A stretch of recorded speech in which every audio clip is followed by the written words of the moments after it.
Hello everyone. तो last revision lecture में हम रोटेशनल इक्विलिब्रियम का क्वेश्चन करवाए थे।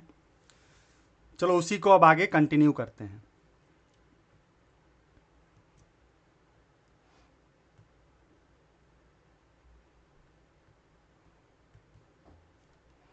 तो देखो ये क्वेश्चन है सामने, इसको पहले खुद से ट्राई करो फिर हम बनाना शुरू करते हैं।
देखो इस क्वेश्चन में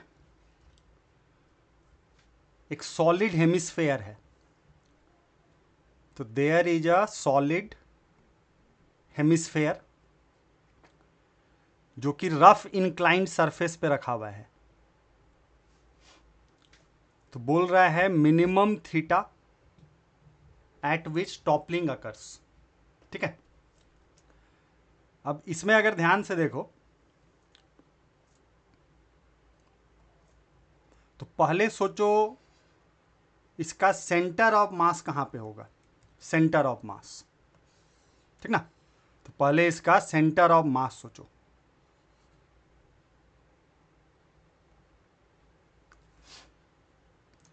तो सॉलिड हेमिस्फेयर का सेंटर ऑफ मास उसके सेंटर से 3r/8 डिस्टेंस पे होता है।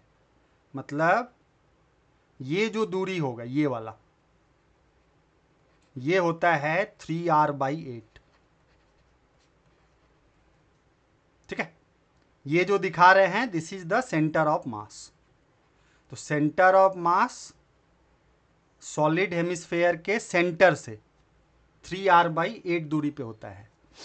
r इसका रेडियस है। अब देखो ये लिमिटिंग इक्विलिब्रियम का केस है, ठीक ना।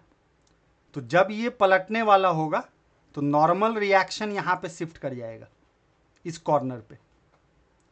mg यहां लगेगा तो mg का 2 पार्ट कर दो। तो ये होगा mg cos थीटा और ये होगा mg sin थीटा।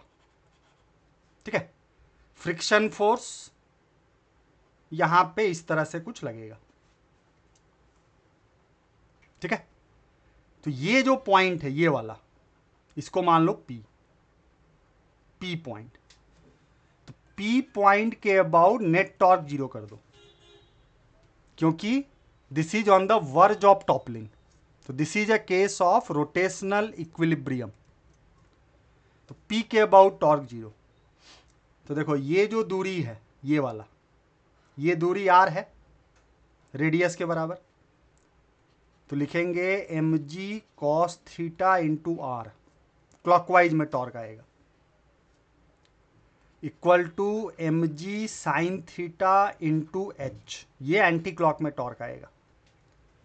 नॉर्मल और फ्रिक्शन का टॉर्क 0 हो जाएगा। तो ये बन गया, mg काट दो तो cos थीटा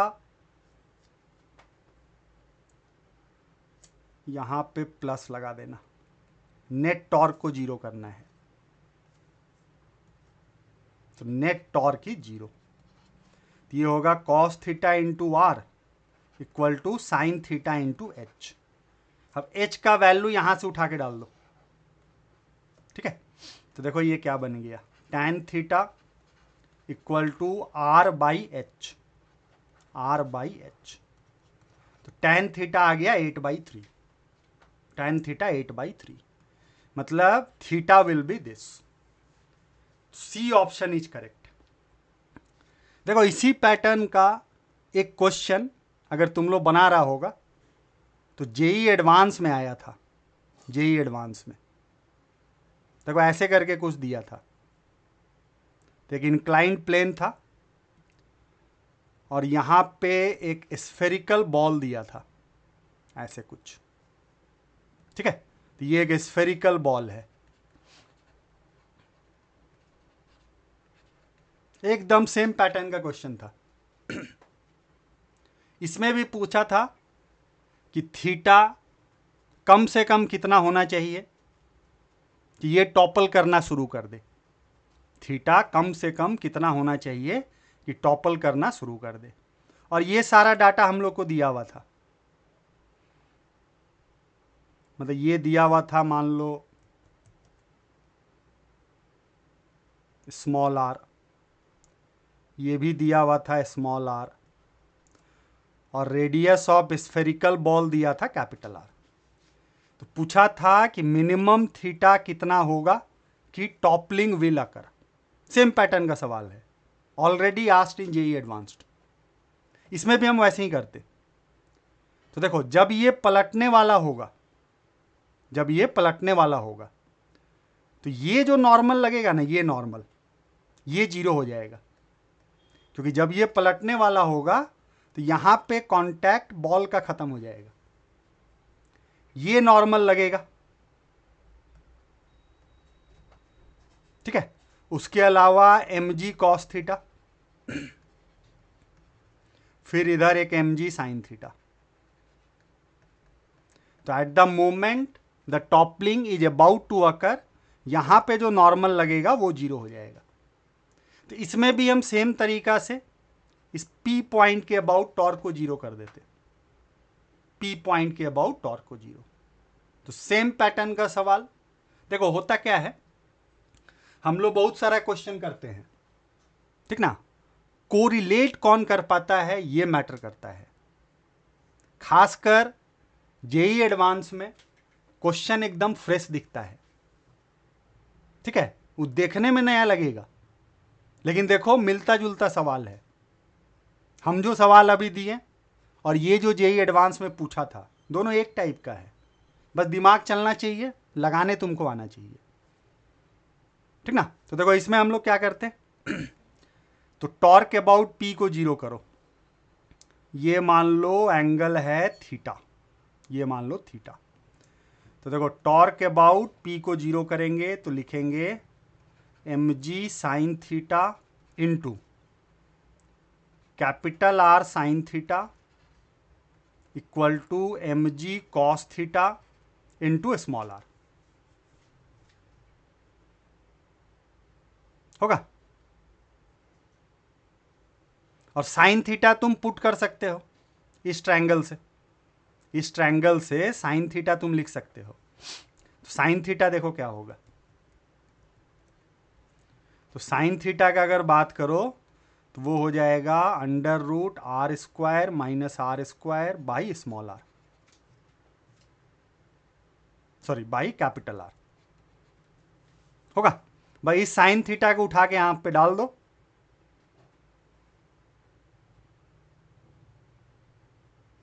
सॉरी इसको थीटा मत लो, इसका नाम चेंज कर दो, क्योंकि थीटा ऑलरेडी गिवन है। तो इसको बना दो अल्फा, इसको ले लो अल्फा, यहां कर दो साइन अल्फा, इसको बना दो अल्फा, क्योंकि थीटा ऑलरेडी क्वेश्चन में गिवन है। तो यहां जैसे ही पुट करोगे तो देखो क्या आएगा, mg sine theta into √r² minus r² equal to mg cos theta into R. तो यहां से हम लोग थीटा निकाल सकते हैं। देखो correlating the question is the main game in any competitive exam, खासकर जेईई एडवांस में तो बहुत ज्यादा। तो जेईई एडवांस का जो क्वेश्चन रहता है वो बिल्कुल वो नहीं रहेगा जो तुम क्लास में किए हो, लेकिन वो बिल्कुल मिलता जुलता रहेगा बहुत सारे क्वेश्चन से जो हम लोग ऑलरेडी क्लास में कर चुके हैं। तो जो लोग ये कोरिलेट कर पाता है वो जेई एडवांस में अच्छा रैंक ला पाता है। ठीक है, खैर कॉपी करो।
ठीक है, चलो नेक्स्ट क्वेश्चन पे आते हैं।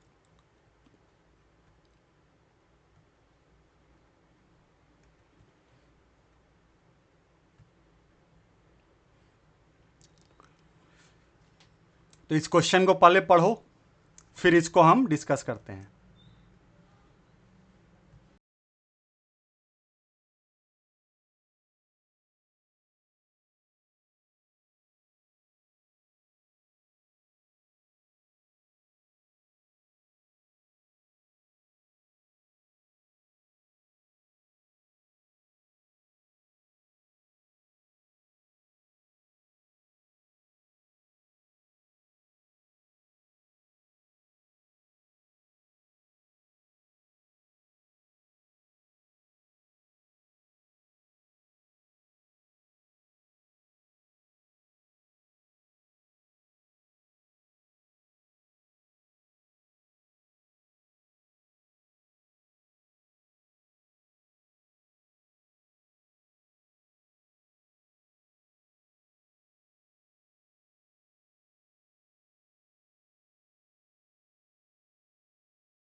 ठीक है, क्वेश्चन तो सब लोग समझ ही गए होंगे।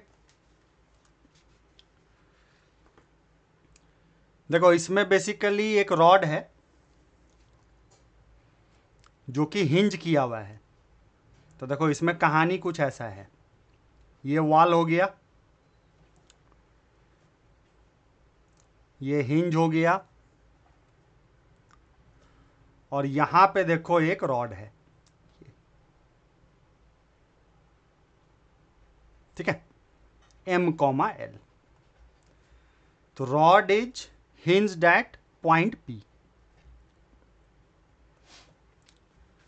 देखो इनिशियल एंगुलर एक्सेलरेशन का बात किया है। तो अगर फ्री बॉडी डायग्राम बनाओगे इसका, तो एक mg लगेगा, और हिंज रिएक्शन हम बताए हैं हमेशा 2 को ले लेना, हो सकता है कोई एक 0 हो जाए। तो हिंज रिएक्शन हमेशा 2 को। अब सोचो टॉर्क इक्वेशन, तो P पॉइंट के अबाउट टॉर्क लिखो, P पॉइंट के अबाउट टॉर्क, तो वो होगा mg L/2 mL² 3 α। तो अल्फा यहां से आ गया 3g/12, अल्फा इज 3g/12। अब ध्यान रखना, ओमेगा हो या अल्फा हो, that is a property of the system. तो ओमेगा या अल्फा इज अ कैरेक्टरिस्टिक और the property of the system. कहने का मतलब यह हुआ कि इस रॉड पे जितना भी पॉइंट्स होगा सबका अल्फा इस समय सेम होगा। तो every point on the rod at this moment will have the same alpha. ठीक है, यही बात ओमेगा के लिए भी ट्रू है। खैर इसमें ओमेगा तो फिलहाल 0 है क्योंकि रेस से छोड़ा है। अगर ओमेगा कुछ होगा भी तो that is omega for every point on the system. तो ओमेगा और अल्फा सिस्टम के हर पॉइंट का किसी मोमेंट पे सेम होता है। तो उस हिसाब से देखो पहला ऑप्शन सही है, क्योंकि बोला है alpha is common to all points on the rod. तो ऑप्शन ए इज करेक्ट। अब आ जाओ initial linear acceleration of the right end of the rod, मतलब इसका पूछ रहा है। इसका एक्सिलरेशन का अगर बात करोगे तो देखो इसका एक होगा अल्फा इंटू आर और एक इधर होगा ओमेगा² आर। तो ओमेगा तो है नहीं तो ये 0, मतलब नेट एक्सिलरेशन ये बचेगा अल्फा एल। तो अल्फा को उठा के डाल दो 3g/2, मतलब राइट एंड का acceleration just after the release is 3g/2। लेकिन ध्यान रखना लीनियर एक्सिलरेशन हर पॉइंट का प्योर रोटेशन में अलग अलग होता है। क्योंकि अगर हम इसका बात करें, सेंटर ऑफ मास का अगर बात करें, तो इसका लीनियर एक्सिलरेशन देखो ये आएगा। तो every point on the rod at this moment will have different linear acceleration. अब इसमें बोला है is common to all points, तो ये गलत हो गया। प्योर रोटेशन में लीनियर एक्सिलरेशन या लीनियर वेलोसिटी हर पॉइंट का अलग अलग होता है। ठीक है,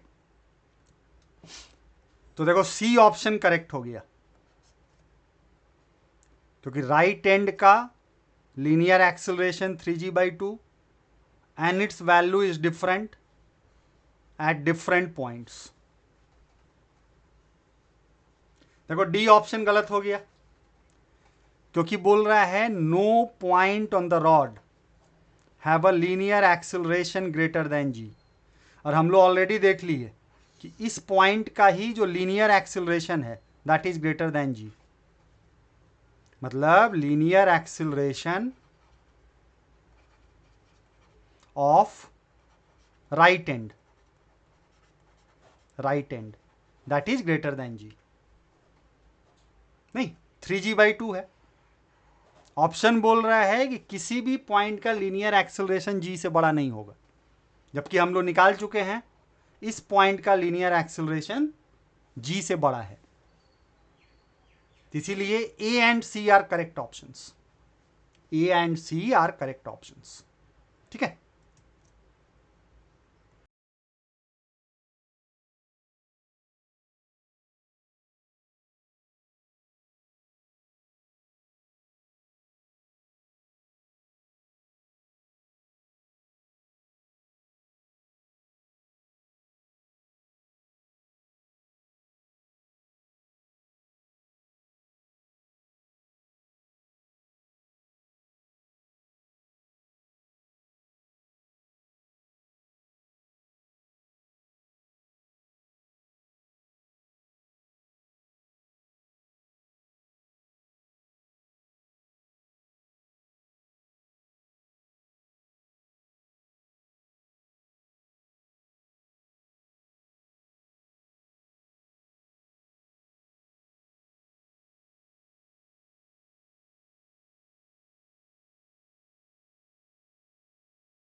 so let us move to the next question.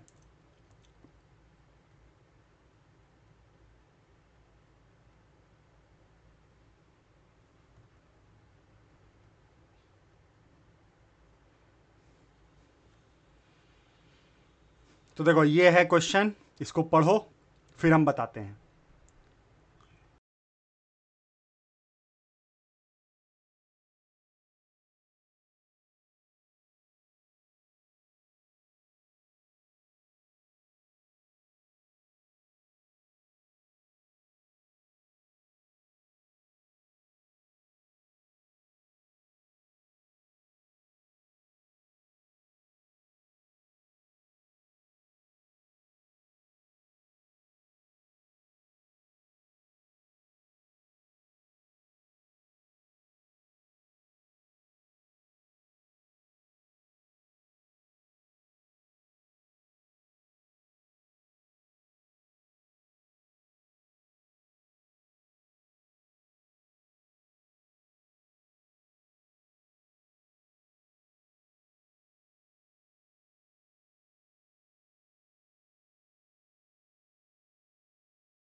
Question का सेंस सब लोग समझ गए होंगे।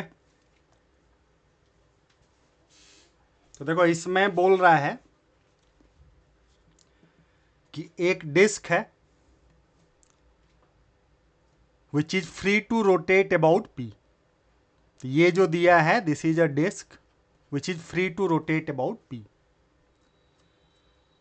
और ये वाला रॉड दिया है which is free to rotate about Q. ठीक है, अब इस सिस्टम को यहां से छोड़ दिया, तो यहां से released from rest, release from rest. ठीक है, अब बात किया है initial angular acceleration of disc. तो देखो अगर डिस्क का एफबीडी बनाओगे तो कुछ यहां पे लगेगा हिंज रिएक्शन, ये डिस्क का एफबीडी बना रहे हैं। ठीक है, तो हिंज रिएक्शन हमेशा 2 को ले लेना और एक लगेगा mg। अगर ध्यान से देखो तो टॉर्क अबाउट p डिस्क पे बात कर रहे हैं, दैट इज 0। इसका मतलब एंगुलर एक्सिलरेशन डिस्क का 0 होगा। और वो यही नहीं, जब रॉड मान लो मेरा ऐसे हो जाएगा, डिस्क मान लो यहां आ गया, ठीक ना, इस समय जरूर कुछ ना कुछ ओमेगा होगा रॉड का, लेकिन इस समय भी अगर तुम एफबीडी बनाओगे ना इस डिस्क का, तो 2 हिंज रिएक्शन और एक mg, मतलब फिर टॉर्क 0 है p पॉइंट के अबाउट। डिस्क पे टॉर्क 0 है इस p पॉइंट के अबाउट, मतलब इस समय भी अल्फा डिस्क का 0 होगा। पॉइंट टू बी नोटेड, किसी भी समय डिस्क का अल्फा 0 होगा। इसका मतलब क्या हुआ कि डिस्क रोटेट ही नहीं करेगा, डिस्क विल नॉट रोटेट, मतलब ओमेगा डिस्क जो होगा that will be 0। Disc will not rotate at all at any point of time. तो after the system is release from rest, उस समय तो ओमेगा 0 है ही डिस्क का, लेकिन सिर्फ उसी समय ओमेगा 0 नहीं है डिस्क का, किसी भी इंस्टेंट ऑफ टाइम पे डिस्क का ओमेगा 0 होगा। It will not rotate at all throughout the motion of the system.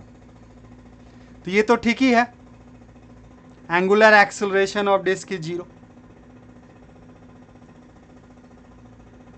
ठीक है, तो ये गलत हो गया। एंगुलर स्पीड डिस्क का हमेशा 0 होगा, हमेशा मतलब किसी भी समय।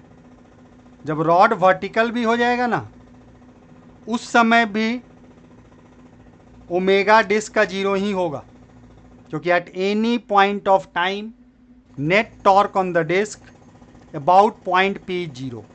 हाँ, रॉड का ओमेगा होगा लेकिन डिस्क का ओमेगा नहीं होगा। ठीक है, तो A and C are correct options, A and C are correct options.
ठीक है, चलो तब नेक्स्ट क्वेश्चन पे आते हैं। तो let us take the next question.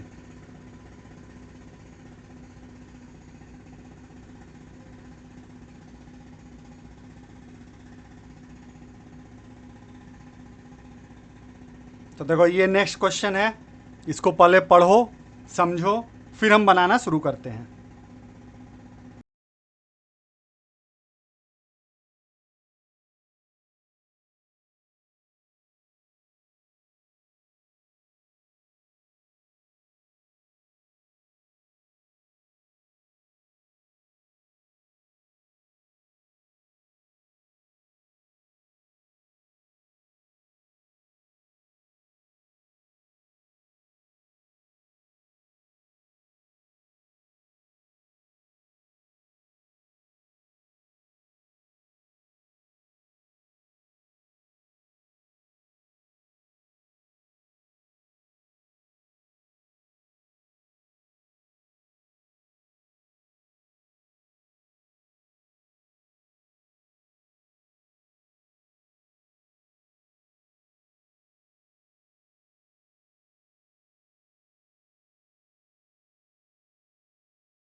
तो देखो ये जो एल शेप्ड रॉड है, ये वर्टिकल प्लेन में रोटेट करेगा।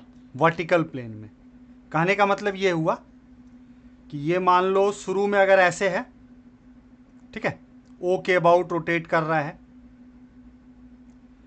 तो थोड़े देर के बाद अगर देखोगे तो इसका ओरिएंटेशन कुछ ऐसे हो जाएगा, और थोड़े देर के बाद अगर देखोगे तो इसका ओरिएंटेशन कुछ ऐसे हो जाएगा, और थोड़े देर बाद अगर देखोगे तो इसका ओरिएंटेशन कुछ ऐसे हो जाएगा। तो it is rotating in vertical plane. ठीक है, अब ध्यान से एक बात देखना, सेंटर ऑफ मास अगर बात करोगे तो ओ ए का यहां होगा और ए बी का यहां होगा। टोटल मास रॉड का दिया हुआ है स्मॉल एम, टोटल मास, और यूनिफॉर्म मास डेंसिटी बोल रहा है। इसका मतलब OA का सेंटर ऑफ मास L/2 पे आ गया, और AB का भी सेंटर ऑफ मास ये L/2 पे आ गया। अब सिस्टम का अगर सेंटर ऑफ मास का अगर बात करोगे तो वो देखो यहां कहीं होगा, यहां। This is centre of mass of system. ठीक है, हम लोग ना इस लाइन पे ध्यान देते हैं, ये वाला जो लाइन है, line joining O and centre of मास, ये मान लो x लेंथ का है, line joining O and centre of mass. तो देखो उस लाइन को अगर देखोगे तो line joining O and centre of mass that will be in circular motion. ठीक है, पूरे रॉड को भूल जाओ और सिर्फ तुम उस ब्लू वाला x लेंथ वाला को सोचो। देखो ऐसा हम क्यों बोल रहे हैं, एक्चुअली में जब mg लगेगा ना तो वो सेंटर ऑफ मास पे ही लगेगा, सेंटर ऑफ मास पे ही लगेगा, और टॉर्क जो भी प्रोड्यूस्ड होगा वो mg का ही होगा, क्योंकि हिंज रिएक्शन अगर हम दो को ले भी लेते हैं तो O के अबाउट टॉर्क नहीं आएगा, O के अबाउट टॉर्क नहीं आएगा। ठीक है, तो अगर ध्यान से देखा जाए तो देखो ये जो लाइन है O and centre of mass, line joining O and centre of मास, इस लाइन को देखना ध्यान से। तो line joining O and centre of मास वो इस तरह से मोशन करेगा, line joining O and centre of मास इस तरह से कुछ मोशन करेगा। क्या line joining O and centre of mass का मोशन कुछ इस तरह से होगा। ठीक है, अब mg देख लो लग कहां रहा है, तो mg is acting at centre of mass, at centre of mass, mg is acting at centre of मास, और यही वो x लेंथ है, x लेंथ है। मतलब टॉर्क हर समय अलग अलग होगा mg का, टॉर्क mg का हर समय O के अबाउट अलग अलग होगा। तो torque on the system about A will keep on changing. ठीक है, एक और पोजीशन मान लो हम दिखा देते हैं, line joining O and centre of mass का। अब इसमें बात को समझना, देखो क्वेश्चन अगर पूछा कि अल्फा मैक्स क्या होगा, maximum angular acceleration, maximum angular acceleration, तो देखो इसको हम ऐसे सोचेंगे, torque about O is I about O into alpha. तो अगर तुम इसको मैक्सिमम कर दिया, मैक्सिमम, तो अल्फा अपने आप मैक्सिमम हो जाएगा। अब सोचो टॉर्क अबाउट O मैक्सिमम कब होगा, टॉर्क अबाउट O, देखो यहां पे अगर लिखेगा टॉर्क अबाउट O तो वो होगा mg x cos थीटा, इस जगह torque about O mg x cos theta. यहां पे अगर लिखेगा टॉर्क अबाउट O तो वो होगा mg x, यहां पे अगर लिखेगा टॉर्क अबाउट O तो वो होगा mg cos beta, mg x cos beta, mg x cos beta. तो देखो एक चीज तो साफ दिख रहा है, मैक्सिमम टॉर्क अबाउट O ये वाला है, this is the maximum torque about O, यही है मैक्सिमम टॉर्क अबाउट O।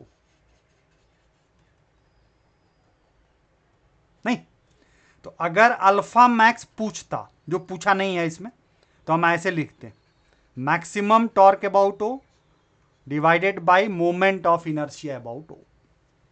ये पूछता तो आंसर ये होता।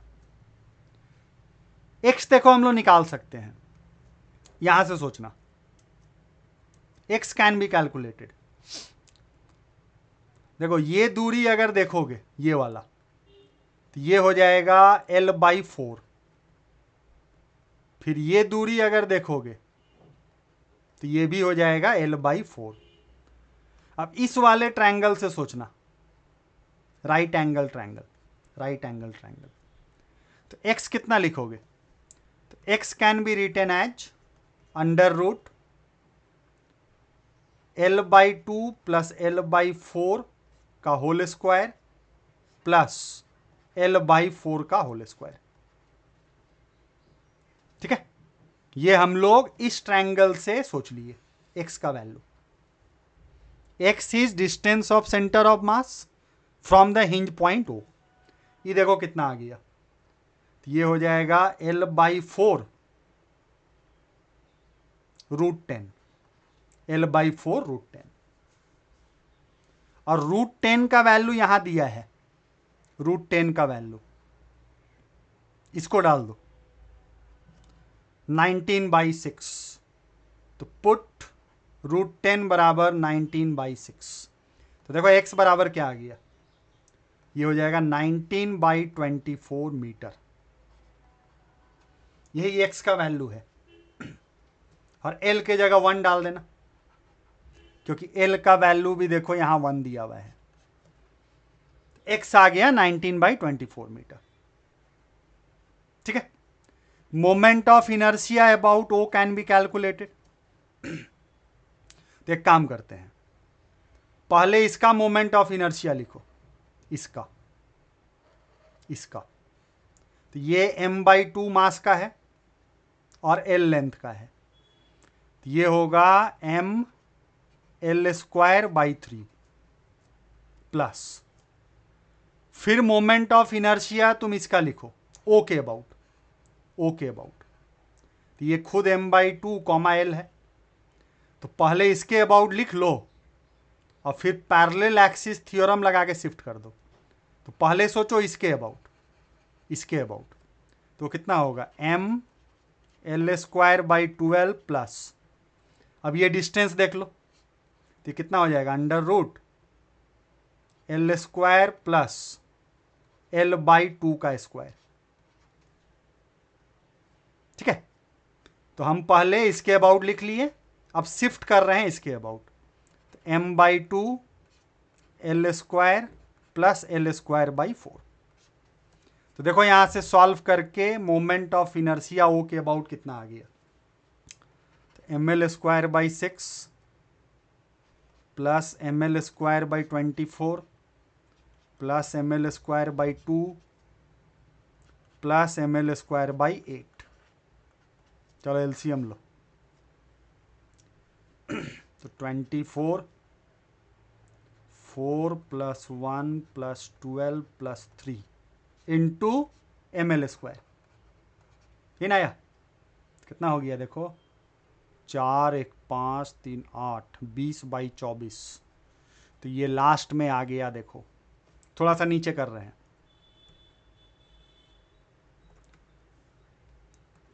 तो 20/24 का मतलब हो गया 5/6 mL²। तो moment of inertia is 5/6 mL²।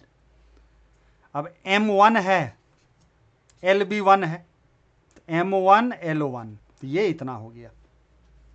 ठीक ना, यूनिट सोचो, तो ऐसा यूनिट में तो kg मीटर स्क्वायर। तो अगर अल्फा मैक्स पूछता तो m को 1, g को 10, x को 19/24 और IO को 5/6। तो यहां से अल्फा मैक्स इजली आ जाता। खैर क्वेश्चन वो नहीं है, क्वेश्चन वो नहीं है। ठीक है, देखना इसको और थोड़ा नीचे कर रहे हैं। चलो यहां तक पहले सब लोग कॉपी कर लो, क्वेश्चन वाला पार्ट हम रिमूव करेंगे, क्वेश्चन वाला जो पार्ट है उसको हम रिमूव करने जा रहे हैं। थोड़ा देर रुक रहे हैं, क्वेश्चन वाला पार्ट तक जो भी लिखा हुआ है उसको एटलीस्ट कॉपी करो पहले।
तो थोड़ा सा हम नीचे कर रहे हैं।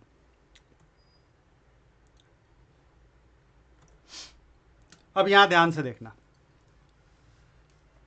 क्वेश्चन मैक्सिमम ओमेगा का है। क्वेश्चन जो है वो मैक्सिमम ओमेगा का है। अल्फा मैक्सिमम का क्वेश्चन होता तो बनाने का तरीका हम बता दिए, वो भी एक पॉसिबल क्वेश्चन हो सकता था। अब बात करते हैं मैक्सिमम ओमेगा का। अब ध्यान से सुनना, देखो इस समय देखोगे, अगर इस समय, ठीक है, तो अल्फा इधर है, ओमेगा खैर 0 है इनिशियली। इस समय देखोगे तो अल्फा इधर है, कुछ ना कुछ ओमेगा तो आ ही जाएगा। इस समय भी देखो अल्फा इधर है, कुछ ना कुछ ओमेगा होगा ही। इस समय भी अल्फा इधर, ओमेगा इधर। इस समय देखो अल्फा 0 हुआ, फिर इस समय अल्फा 0 हुआ, कुछ ना कुछ यहां ओमेगा होगा। अब यहां ध्यान से देखना, इस जगह अल्फा इधर हो जाएगा एंटी क्लॉकवाइज, और ओमेगा कुछ इधर होगा। सोचो ओमेगा मैक्सिमम कब होगा?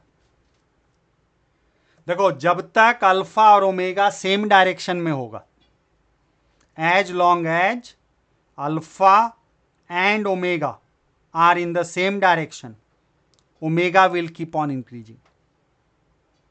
As long as omega and alpha are in the same direction, omega will keep on increasing. तो देखो यही वो पोजीशन है, ये वाला।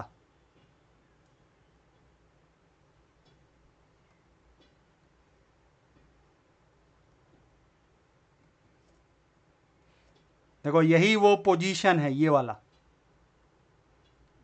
जिसके बाद ओमेगा और अल्फा उल्टा हो जाएगा। तो this is the position after which omega and alpha will get in opposite direction.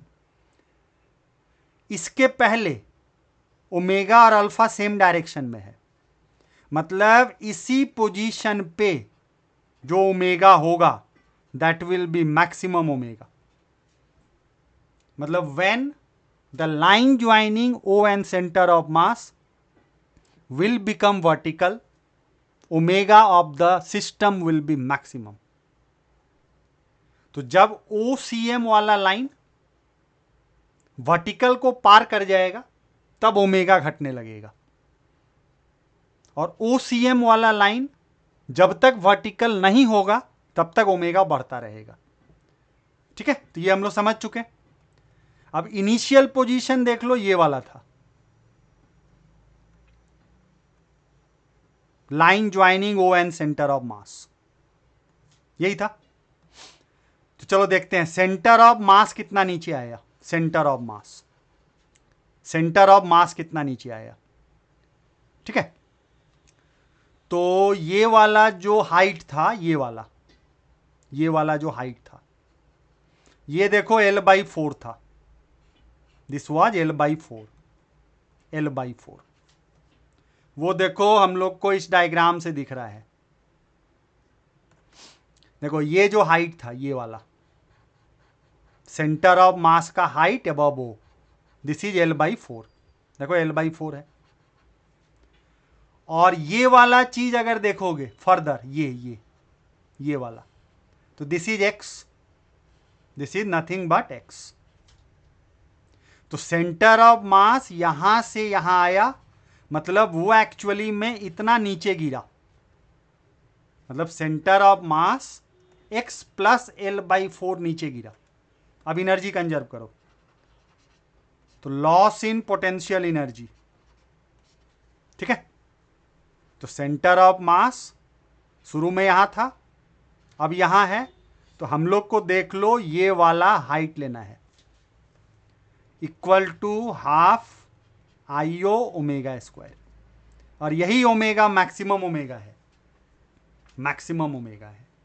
Solve कर दो, तो शुरू करो पुट करना, M1 G10 x कितना आया था 19/24, L इक्वल टू 1, IO बराबर 5/6। तो देखो कितना हो गया।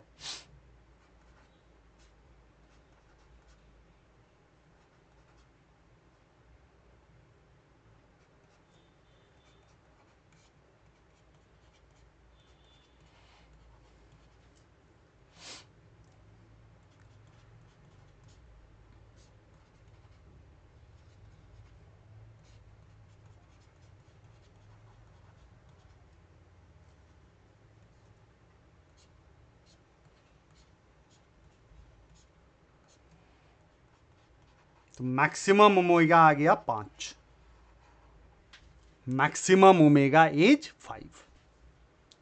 अब देखो समझो, अल्फा मैक्सिमम तब होगा, अल्फा मैक्सिमम तब होगा जब line joining O and centre of mass will become horizontal. इस समय अल्फा विल बी मैक्सिमम। लेकिन जब line joining O and centre of mass vertical होगा तब ओमेगा विल बी मैक्सिमम। ठीक है, कॉपी कर लो।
चलो नेक्स्ट क्वेश्चन पे आते हैं।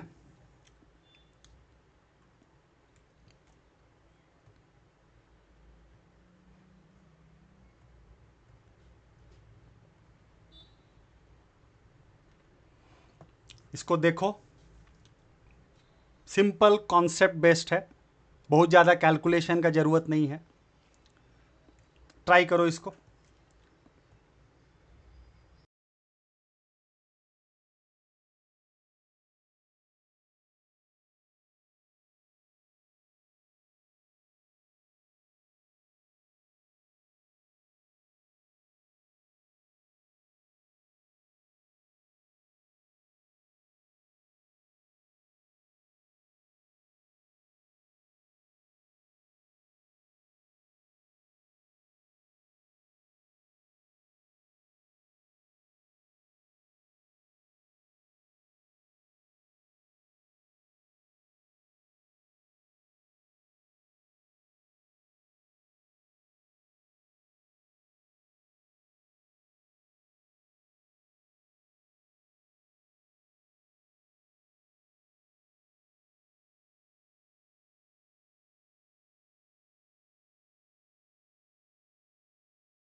तो देखो इस क्वेश्चन में एक फिक्स्ड स्मूथ हेमिस्फेरिकल बाउल दिया है।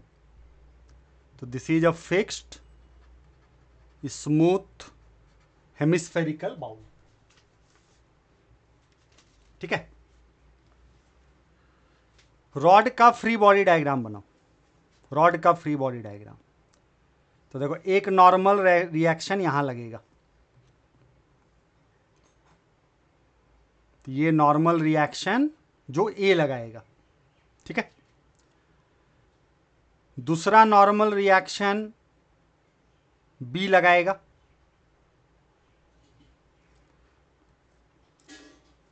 और ये जो नॉर्मल रिएक्शन होगा ना, जो बी लगाएगा, वो परपेंडिकुलर टू रॉड होगा। और जो नॉर्मल रिएक्शन ए लगाएगा वो सेंटर से पास करेगा। ध्यान देना इस चीज को, line of action of force is very important. मतलब यहां पे अगर हम टेंजेंट ड्रॉ कर दे, सोचो यहां पे अगर हम एक टेंजेंट ड्रॉ कर दे, ऐसे टेंजेंट, तो टेंजेंट के परपेंडिकुलर N1 होगा, टेंजेंट के परपेंडिकुलर N1 होगा। मतलब N1 will pass through the centre of the hemispherical bowl, लेकिन N2 will be normal to the rod. इसके अलावा एक mg फोर्स लगेगा वर्टिकली डाउनवर्ड, ठीक है। यही इसका फ्री बॉडी डायग्राम है। तो पहला वाला ऑप्शन देखो, line of action of normal reaction at B, मतलब N2 does not pass through centre C, सही बात है। N2 जो है that will not pass through centre C. दूसरा देखो, rod can never stay in equilibrium. तो देखते हैं, मान लो ये एंगल अल्फा है, मान लो ये एंगल बीटा है, ठीक है। अगर फोर्स बैलेंस हो गया, टॉर्क बैलेंस हो गया, तो इक्विलिब्रियम पॉसिबल है। तो देखो हॉरिजॉन्टल में N1 cos alpha is N2 cos beta, horizontal में फोर्स बैलेंस्ड। अब वर्टिकल में सोचो, N1 sine alpha plus N2 sine beta equal to mg। मतलब फोर्स तो बैलेंस हो जा रहा है हॉरिजॉन्टल और वर्टिकल में। Let us think about torque, torque भी बैलेंस होना चाहिए। तो मान लो सी पॉइंट के अबाउट हम सोचते हैं टॉर्क, सी पॉइंट के अबाउट टॉर्क सोचा जाए। अगर ये बैलेंस होता हुआ दिखेगा तो हम बोल सकते हैं सिस्टम इक्विलिब्रियम में होगा। देखो ऐसा नहीं है कि केवल सी के ही अबाउट, किसी भी पॉइंट के अबाउट टॉर्क जीरो होना चाहिए,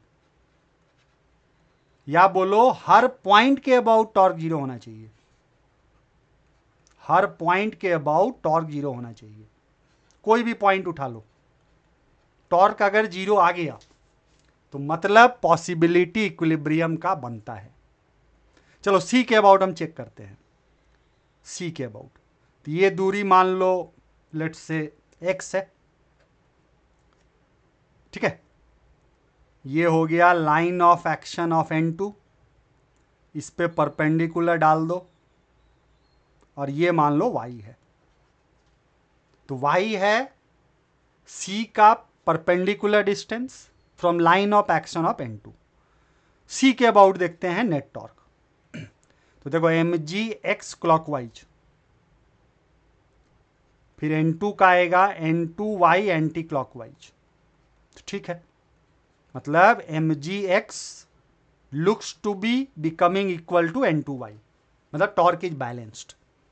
तुम किसी भी पॉइंट के अबाउट चेक करो, जैसे ए के अबाउट अगर सोचोगे तो देखो mg का टॉर्क क्लॉकवाइज आएगा, N2 का टॉर्क एंटी क्लॉकवाइज आएगा, तो पॉसिबिलिटी है।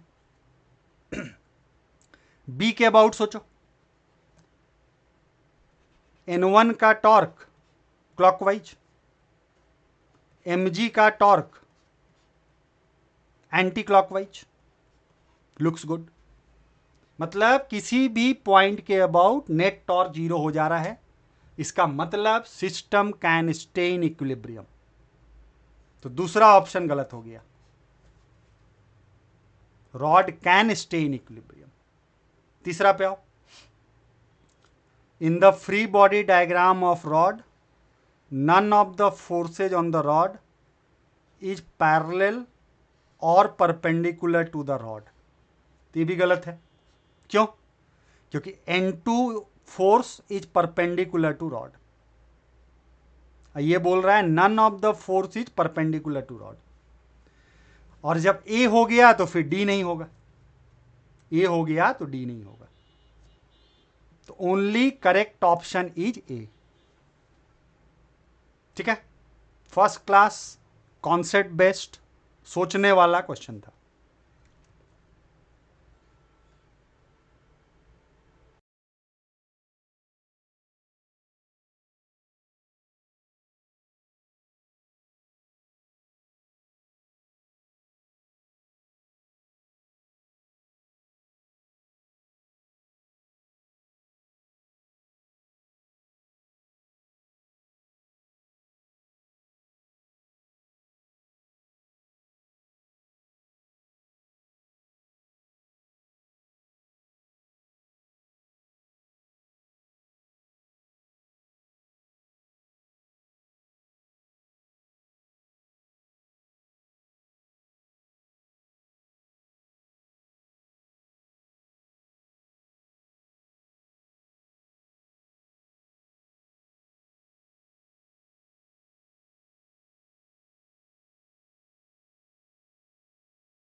देखो कुछ लोग के दिमाग में एक क्वेश्चन आ सकता है,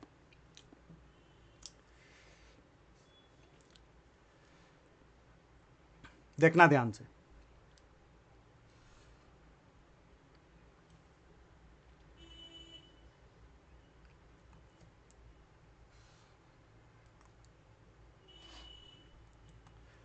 तो ये हो गया हेमिस्फेरिकल बाउल।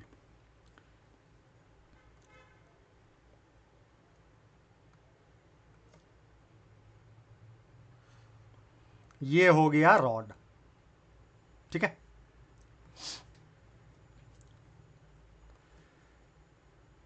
देखो कुछ लोग ऐसे सोच सकता है, सर आप बोलें कि ए पे टेंजेंट ड्रॉ करेंगे, ए पे टेंजेंट ड्रॉ करेंगे,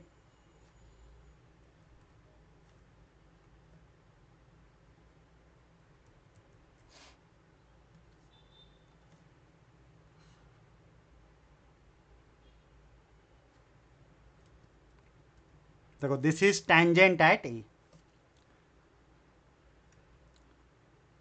थोड़ा सा नीचे कर रहे हैं देखना। कुछ लोग ऐसे सोच सकता है कि sir this is tangent at A, आप बोले कि ए पे जो नॉर्मल रिएक्शन होगा that must be perpendicular to tangent at A. ठीक है, hence it will pass through the centre C. ठीक है, तो सर इस पॉइंट बी पे ध्यान से सुनना, इस पॉइंट बी पे हम क्यों नहीं बोल सकते हैं कि बी पे टेंजेंट ड्रॉ करते हैं, बी पे टेंजेंट ड्रॉ करते हैं और फिर बोलते हैं कि बी पे भी जो नॉर्मल लगेगा that must pass through centre C. कुछ लोग ऐसे सोच सकता है, ये गलत है। एक्चुअली देखो ए पे टेंजेंट डिफाइंड है, ए पे टेंजेंट डिफाइंड है, बी पे टेंजेंट इज नॉट डिफाइंड। मतलब tangent at B is not defined. देखो ऐसा हम क्यों बोल रहे हैं,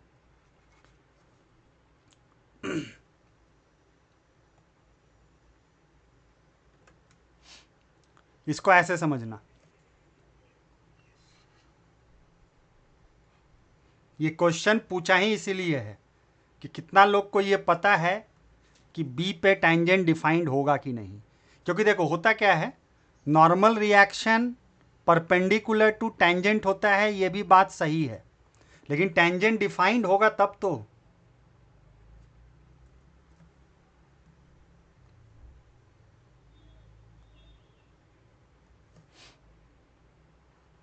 इसको तुम ऐसे सोचो, ऐसे ऐसे सोचो इसको।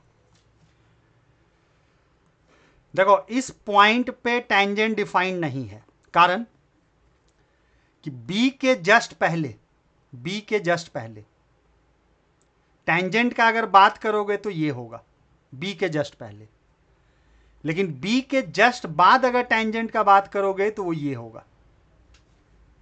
तो बी के जस्ट बाद रेड वाला टेंजेंट है, बी के जस्ट पहले ये ब्लू वाला टेंजेंट है। देखो वो कहानी यहां पे क्या है, ए के जस्ट पहले, ए के जस्ट पहले ये टेंजेंट और ए के जस्ट बाद भी वही टेंजेंट बनेगा। लिमिटिंग केस में सोचना, ए के जस्ट पहले टेंजेंट और ए के जस्ट बाद टेंजेंट, लिमिटिंग केस में एक ही होगा। लेकिन बी के जस्ट नीचे अब बी के जस्ट बाद टेंजेंट का ओरिएंटेशन अचानक से बदल जा रहा है, इसीलिए बी पॉइंट पे टेंजेंट डिफाइंड ही नहीं है, बी पॉइंट पे टेंजेंट डिफाइंड नहीं है। इसीलिए कभी नहीं बोलना है कि normal reaction N2 will pass through point C. ठीक है, क्योंकि देखो होता क्या है, मान लो अगर ऐसा सिचुएशन दे दे, ध्यान से देखना,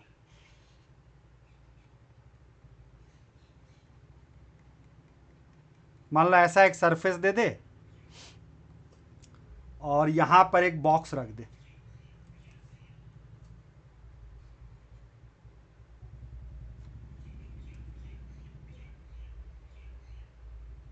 ठीक, ऐसे एक बॉक्स रख दे।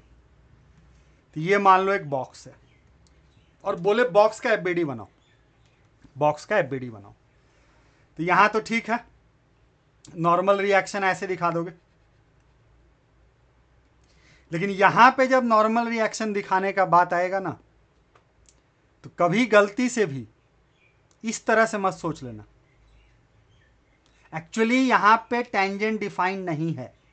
क्यों डिफाइन नहीं है? देखो, पी पॉइंट के जस्ट पहले, पी पॉइंट के जस्ट पहले मतलब यहां पी पॉइंट के जस्ट पहले ये टेंजेंट बनेगा, और पी पॉइंट के जस्ट बाद ये टेंजेंट बनेगा। इसीलिए इस कॉर्नर पॉइंट पी पे टेंजेंट डिफाइंड ही नहीं है। और जब टेंजेंट डिफाइंड नहीं होगा तो फिर हमको यहां पे दो नॉर्मल रिएक्शन दिखाना होगा ऐसे करके। तो किधर लगेगा नॉर्मली पता ही नहीं है, तो उस केस में हम दो नॉर्मल रिएक्शन दिखाएंगे जो ये कॉर्नर पॉइंट लगाएगा बॉक्स पे। This completes the free body diagram of the box. ठीक है, देखो यहां पे क्यों टेंजेंट डिफाइंड है? क्योंकि इस पॉइंट के जस्ट पहले भी यही टेंजेंट बनेगा और इस पॉइंट के जस्ट बाद भी यही टेंजेंट बनेगा। तो इसके जस्ट पहले और जस्ट बाद टेंजेंट सेम है, इसीलिए इस जगह पे टेंजेंट डिफाइंड है। इसीलिए इस जगह पे normal reaction must be normal to the tangent.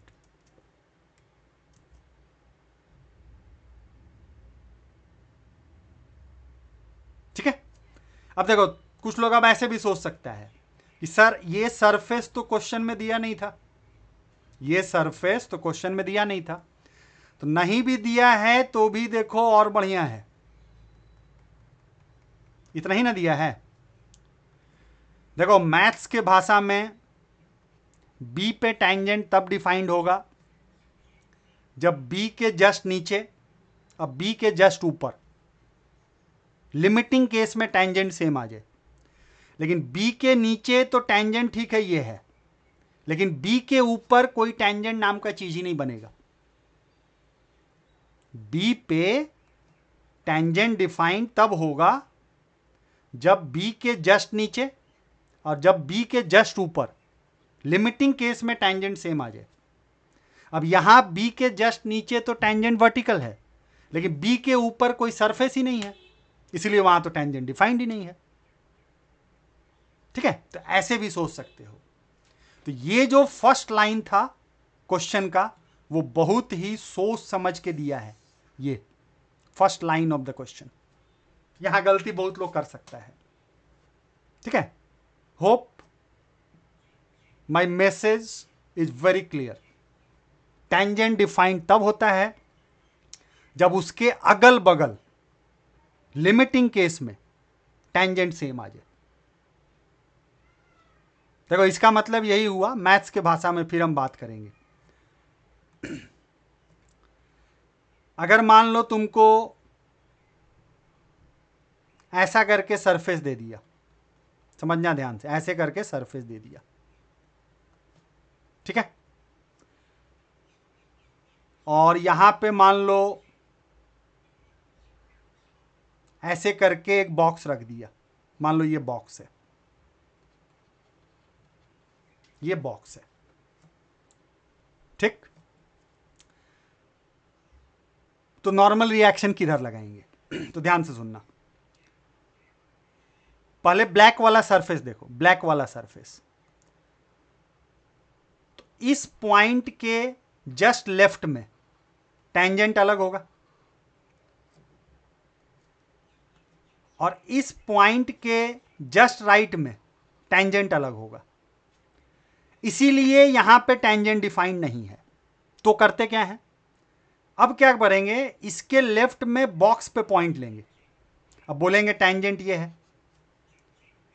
फिर हम इस पॉइंट के जस्ट राइट में बॉक्स पे पॉइंट लेंगे, अब फिर बोलेंगे टेंजेंट ये है। तो सिंस इसके अगल बगल बॉक्स के सरफेस पे पॉइंट लेने पे टेंजेंट सेम आ रहा है, इसीलिए that common tangent is surface of contact, is surface of contact. Hence normal reaction will act this way. ठीक है, तो पहले इस पॉइंट के अगल बगल हम ब्लैक सरफेस पे 2 पॉइंट लेके टेंजेंट चेक करेंगे। नहीं अगर हो पा रहा है सेम टेंजेंट, तो इस बॉक्स पे 2 पॉइंट लेंगे अगल बगल, किसी ना किसी एक जगह पक्का टेंजेंट कॉमन आएगा। वो चीज देखो यहां भी वैलिड था। इस पॉइंट ऑन द रॉड के अगल बगल 2 पॉइंट लो, इस पॉइंट ऑन द रॉड के अगल बगल। तो जब तुम इस पॉइंट के अगल और बगल सोचना चाहा ऑन द हेमिस्फेयर, तो टेंजेंट डिफाइंड ही नहीं है। लेकिन जब तुम इस पॉइंट के अगल बगल रॉड पे 2 पॉइंट लोगे, तो देखो कॉमन टेंजेंट ये बनेगा, कॉमन टेंजेंट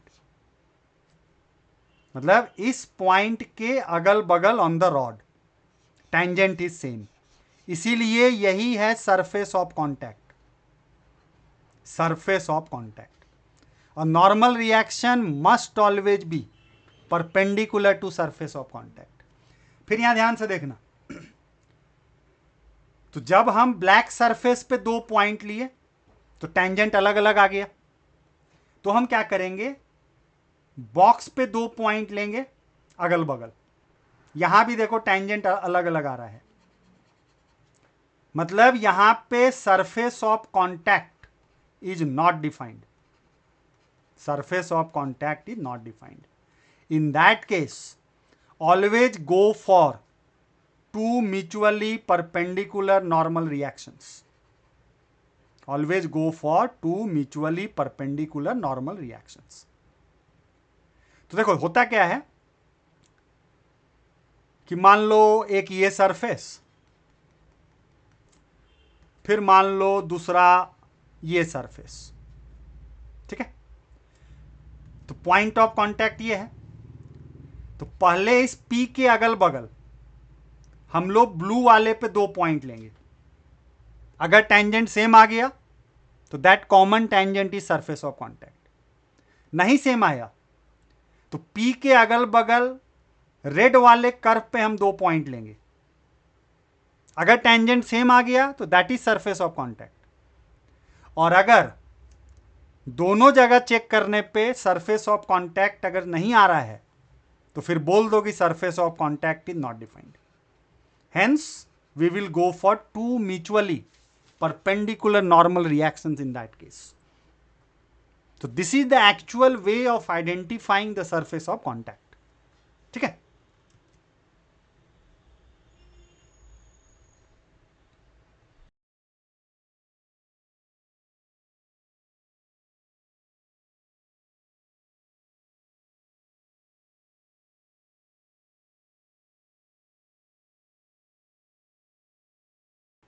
मैथ्स वाला लोग मेरा भाषा बहुत अच्छे से समझ रहा होगा। डिफरेंशिएबिलिटी का हम बात कर रहे हैं, डिफरेंशिएबिलिटी, ठीक ना। डिफरेंशिएबल होना मतलब left hand limiting value of dy by d x और right hand limiting value of dy by d x must be same. ठीक है, अगर मान लो राइट हैंड लिमिटिंग वैल्यू है, लेफ्ट हैंड लिमिटिंग वैल्यू का नामो निशानी नहीं है, तो भी बोलेंगे उस पॉइंट पे डिफरेंशिएबल नहीं है। या लेफ्ट हैंड लिमिटिंग वैल्यू है dy बाई डी एक्स का, लेकिन right hand value of dy by d x का नामो निशानी नहीं है, तो उस केस में भी हम डिफरेंशिएबल नहीं बोलेंगे। और जब तक dy by d x defined नहीं होगा तब तक टेंजेंट डिफाइंड नहीं होगा, और जब तक टेंजेंट डिफाइंड नहीं होगा तब तक सरफेस ऑफ कॉन्टैक्ट डिफाइंड नहीं होगा। तो normally surface of contact defined होता है, लेकिन बहुत रेयर केस में वैसा पॉसिबिलिटी बन सकता है जहां सरफेस ऑफ कॉन्टैक्ट डिफाइंड ही ना हो। तो please take care of this important aspect of identifying the surface of contact. ठीक है।